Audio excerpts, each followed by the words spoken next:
And in Parliament, the party won 169 out of 275 seats. That was very pulverizing by all accounts. As I indicated in Cape Coast in 2017, and also at Koforidua in July 2018 and in Kumasi 2019, at the time there were about 17 seats that we could have won nationwide if we had worked slightly harder, devoid of our own internal bickerings and conflicts. I urged us to recognize that we also had about 20 seats that we had snatched from the NDC with very marginal numbers, and stated that we had to secure the numbers of seats that we had in Parliament before foraying into enemy territory. I thought that was conventional wisdom. Unfortunately, the men and women of the grassroots did not listen to us. The party did not listen. There are constituencies here in Ashanti region that we won in 2016, by which we could have yet increased our figures in both the presidential and parliamentary elections with a little bit of push. Indeed, in the lead-up to, and indeed in the 2020 general elections, we must admit that the party let our guards down. We chose to hold our parliamentary primaries not early enough. There were many squabbles and quarrels that ensued from the conduct of our parliamentary and presidential parliamentary primaries, which we chose to conduct rather late, too close to the general elections, which indeed tended to distract the party. There was very little time to heal the wounds that we inflicted on ourselves, and we carried the bruises, disaffection and enmity into the 2020 elections. In the meantime, our foot soldiers were disillusioned and serial callers were rendered rather rudderless. As a party, we should confront the reality and not pretend that everything is right with us. The conduct of elections at all levels of the party is increasingly polarizing the party, and it appears that those who should be leading us are perhaps looking elsewhere. In the 2020 elections, the party, by unanimous agreement, chose the incumbent president as our flag bearer. What would have happened if we had engaged in the bitter presidential primaries alongside the bitter parliamentary primaries that we conducted? The effect, without doubt, would have been the loss of more seats in Parliament. As I said at Cape Coast, which position was concurred by His Excellency President Ajekum Kufuor, and which point I reiterated at Koforidua 3 years ago, we should do serious introspection into the things that are holding us down. If you are able to unleash the full potentials of our party, the other parties will find it extremely difficult to create space for themselves in contemporary Ghanaian politics. This can only happen if we bury the hatchet that we use against one another. We have our fate in our hands. Mr. Chairman, Excellency the President, at the risk of sounding overly repetitive, I would like to strongly suggest that after the display of muscle at Koforidua, and after the acrimonious late selection of parliamentary candidates, and the increasing monetization of our internal politics, we must pause to reflect on the method that we choose, that we employ in choosing our party leaders at the various rungs of the party structures. MPP, let all in the party who have ears to listen. Let all in the party who have eyes open their eyes widely. And we see and hear that in all the established democracies, the parties are run by professional administrators at all levels of the structures of the parties. Presidential candidates, once they win the slots of their parties, appoint the chairman, the vice chairman, organizers, fundraisers, electioneering campaign managers, etc. When a candidate wins and wants to retain such persons, he or she is at liberty to do so. If the candidate loses in the national election, he hands over the party to the administrators who hold the fort until a new election is held. Going forward, let us introspect and reflect, since admittedly the elections that we hold, including the previous one at Koforidua and what we intend to conduct next year, beginning with polling station executives, through electoral area, constituency, regional to national executive officers, have the unfortunate tendency of creating and widening cracks in the party. Rather than helping to build a solid united party, these elections increasingly are breeding factionalism and tearing the party apart. We claim that we are Democrats and that after such elections we are able to patch up and unify our front. The facts on the ground do not support this claim because even the party, it is winner takes all. Losers are left alone to lick their wounds. And that is why our internal elections is, to borrow the words of former President John Dramani Mahama, becoming a do or die affair. I'm not oblivious of the charge under Article 55 of the 1992 Constitution, which provides, and I quote, "The internal organization of a political party shall conform to democratic principles, and its actions and purposes shall not contravene or be inconsistent with this Constitution or any other law," unquote. However, I'm fortified by the imperatives of Article 55(9) of the 1992 Republican Constitution, which provides, and I quote again, "The members of the National Executive Committee of a political party shall be chosen," and the operative word there is chosen. They shall be chosen from all the regions of Ghana. As I have been insisting in our previous conferences, a further interrogation of this provision should lead to a conclusion that the selection of party officers does not need to be solely by election. We must explore other means which the parties in more established democracies resort to, including consensus, acclamation, persuasion, and even rotation. Mr. Chairman, Mr. President, 4 years ago at Cape Coast, I related to a problem in the various constituencies involving some constituency officers and their members of parliament. Soon after the inauguration of members of parliament in 2017, some constituency officers started conspiracies to remove some members of parliament, including even first-time legislators. Such negative activities distract the focus of the parliamentarians and negatively affect attendance at parliament. And yet, we need the members of parliament in these days of cliffhanger politics. We need all our members of parliament in parliament to transact government business. If government business is not considered and approved, government cannot perform. If our government does not perform, the Ghanaian people will not vote for our president and our party. That is why, for the umpteenth time, I ask the party to pause and consider the repercussions of these intrigues, which have started as early as 2021, less than 1 year into the swearing in of new members of parliament. We must consider the repercussions of our actions on the fate of the party in the next presidential and general elections. In 2009, when we lost the elections and went into opposition, it became abundantly clear that the good people of Ghana, that the MPP parliamentary group were always winning the debate in parliament, even though we did not have the numbers. Today, the burden of defending the party in parliament has come to rest on the shoulders of very few people because of the constant peeling off of the very experienced and astute members of parliament. This, I must re-emphasize, is unhelpful to the growth and development of the new patriotic party. Ladies and gentlemen, compatriots, in 2023, the party may yet again engage in a national exercise to choose our parliamentary candidates. If there is one process that often inflicts wounds on the party, it is our parliamentary primaries.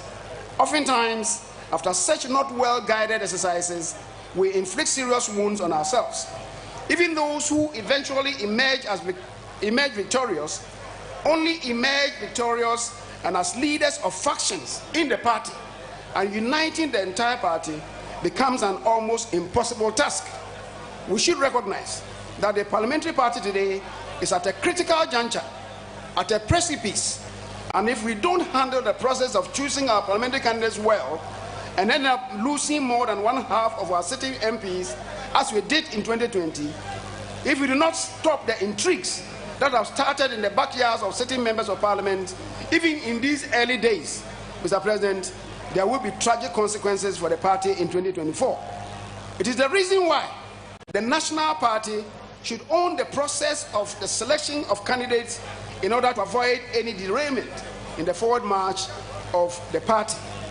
In this regard, I would want to propose to the party that the constituencies should be encouraged to the largest extent possible to adopt the incumbent members of parliament for the purpose of the next general elections as any free-for-all election that is not guided or guarded will take over our great party. It is important to sound this early so that the necessary steps could be resorted to in order to salvage the cause of the party. There is wisdom in the adage, once bitten, twice shy. We in the MPP have not been bitten once, we have been bitten twice, and we must learn useful lessons. Mr. President, this conference is not intended to conduct any elections. It is for stock taking. Let us ponder and reflect upon 5 years of MPP administration. Our achievements are legion. Our economic growth, the GDP growth through the planting for food and jobs, the country is now self-sufficient in the production of basic staples. We have cleaned up the banking sector. We have spent over 21 billion to save the deposit of 4.6 million depositors. We have attained a trade surplus for the first time in 20 years. Ghana's sovereign rating have climbed up under Nana Addo Dankwa Akufo-Addo, unseen for the 8 years under Mills and Mahama. We have expanded the school feeding program. LEAP has been expanded to accommodate 150,000 more beneficiaries. NAPCO has been established and has recruited over 100,000 graduates who would otherwise be unemployed. We have employed over 350,000 to render service in public space. Teacher training allowances have been restored. Nurses training allowances have been restored. All these things have been done. Mr. President, government has provided over 600 million COVID fund for small-scale businesses. Government has saved the NHIS from collapse by reducing the arrears to service providers. Your government, fellow conferees, has abolished fees for postgraduate medical training.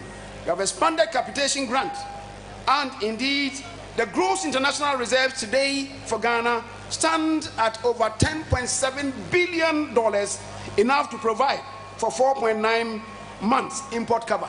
That is unprecedented in the history of this country.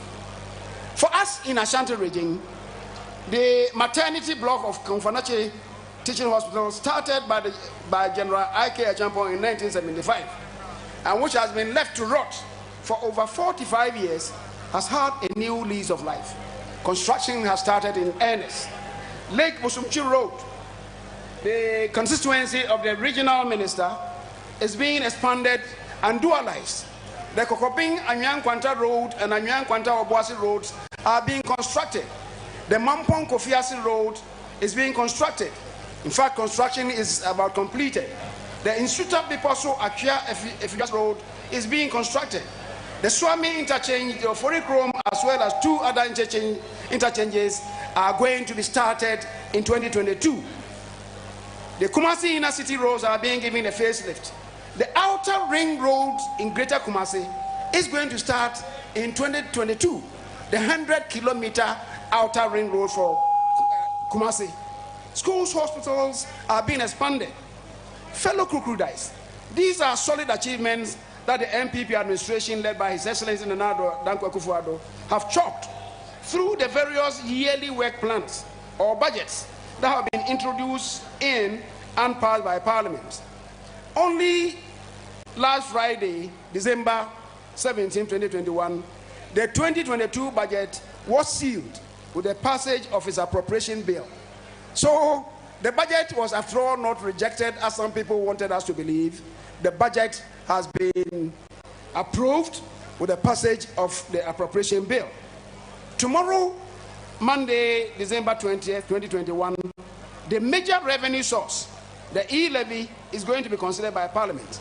I want to believe that Parliament, after the unanimous passage of the appropriation bill, shall rise to the occasion to pass the major revenue source to feed the work program of the government for 2022. I'm hugely aware that every member of parliament needs roads in his constituency. Every member of parliament needs health facilities. Every member of parliament needs educational facilities. Every member of parliament needs electrification for their constituents. The e-levy will be a major booster for these endeavors, and that is why I believe that members of parliament would not vote against the e-levy in order not to deny their constituents of the benefits of basic infrastructure facilities. Conclusion. Now, these accomplishments that I've enumerated among the score of achievements chalked by your government constitute the solid rock upon which the future growth of this country shall depend. The country needs an MPP government to continue this effort. However, if we do not put our acts together and act in one accord, we would surrender power. The history of 2008 should guide us. Mr. President, on Thursday, December 2nd, 2020, Mr. President, it is the reason why I reiterate the call for introspection and reflection, especially how we conduct our parliamentary primaries. I want to sound this caution early because we have enough time to do what is right. Mr. Chairman, those of us assembled here today have the power to rebuild this party and reposition it for success in 2024 election. In much the same way, those of us herein assembled have the power to dim the light of the party and blow it apart. Fellow patriots, which direction shall we follow? Which direction shall we chart? In making the choice, let us be guided by the wise counsel of Mr. Ephraim, perhaps the greatest musicologist that Ghana has produced, in his composition of the signature anthem, Yenaraya Sasini, Eye Abodindi Mayen, Moja Nanam Fiegu Yadito Homayeno, Adu Mine Wososo, say a baby atuaso, Nimdien Sasso, Nkontokrani, Bedi Yamo. To wit, this is our land. It is an expensive land bequeathed to us. Our forefathers poured their blood to secure it for us. It is now our turn to continue to rebuild. This ingenuity and dishonesty will derail our progress. Now, relating this to our party today, we should boldly declare, this is our party, it is a noble party. Our forefathers, believing in the rightness of their cause, secured this party, this tradition for us with their blood and lives. It is now our turn to continue the building of the structure, its foundation secured for us. The lies, the hatred, the uncharitable deeds that we inflict on ourselves would certainly not advance the cause of this great Dankwabuzia Dombo tradition. Let us ponder and change to reposition the party. Mr. Chairman, Mr. President, patriots, members and supporters of our great party, I thank you very well for your kind attention and wish all of us a successful conference. Thank you all very much once again. Thank you very much. Thank Round you. of applause. Thank